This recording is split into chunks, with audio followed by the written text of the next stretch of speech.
पुढची बातमी, न्यायमूर्ती यशवंत शर्मांच्या घरातील पैशांचा व्हिडिओ आता समोर आलाय। सुप्रीम कोर्टानंच हा व्हिडिओ जारी केलाय। पोलिसांनी दिल्ली हायकोर्टाच्या मुख्य न्यायाधीशांना देखील हा व्हिडिओ दिलाय। वर्मांकडच्या रजिस्ट्री, सुरक्षा अधिकारी, गार्डची माहिती देखील सुप्रीम कोर्टानं मागवली आहे। तर वर्मांकडे काम करणाऱ्यांच्या मोबाईलचे 6 महिन्यांचे CDR मागवण्यात येणार आहेत। मोबाईलमधील कोणताही डेटा डिलीट न करण्याचे निर्देशही देण्यात आले। मात्र आपला पैशांशी काहीही संबंध नाही असा दावा वर्मांनी केलाय।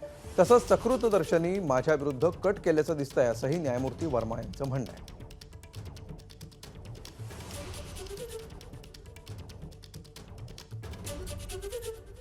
तर न्यायमूर्ती यशवंत वर्मांना सुप्रीम कोर्टाने प्रश्न विचारलाय, तुमच्या घरामध्ये सापडलेल्या पैशांचा संबंध काय? हा पहिला प्रश्न कोर्टाने विचारलाय। दुसरा प्रश्न विचारलाय, तुमच्याकडे सापडलेले पैसे आले कुठून? आणि 15 मार्च रोजी जळालेल्या नोटा काढणारी व्यक्ती कोण, असंही सुप्रीम कोर्टानं न्यायमूर्ती वर्मांना विचारलं आहे। दरम्यान वर्मांच्या या प्रकरणावरून ठाकरेंच्या शिवसेनेचे खासदार संजय राऊतांनी थेट मोदींना टार्गेट केलंय। नेमकं ते काय म्हणालेत पाहूया। अब चीफ जस्टिस ऑफ इंडिया ने एक 3 मेंबर कमेटी का गठन किया है। जस्टिस वर्मा के घर में जो कैश मिली है और कैश को आग लगी है, कैश जल गई है, वो एक वीडियो दिल्ली पुलिस कमिश्नर ने भी अपलोड किया है और चीफ जस्टिस ने भी अपलोड किया है। तो बहुत सी बातें सामने आ रही है ना, लेकिन ये किसके कार्यकाल में हो रहा है?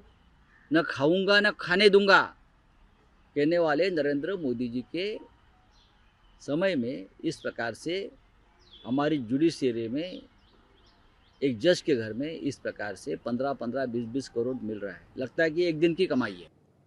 तर ज्येष्ठ विधिज्ञ उज्ज्वल निकम यांनी सुद्धा या संपूर्ण प्रकरणावर भाष्य केलंय। त्यांचं नेमकं काय म्हणणं आहे जाणून घेऊया।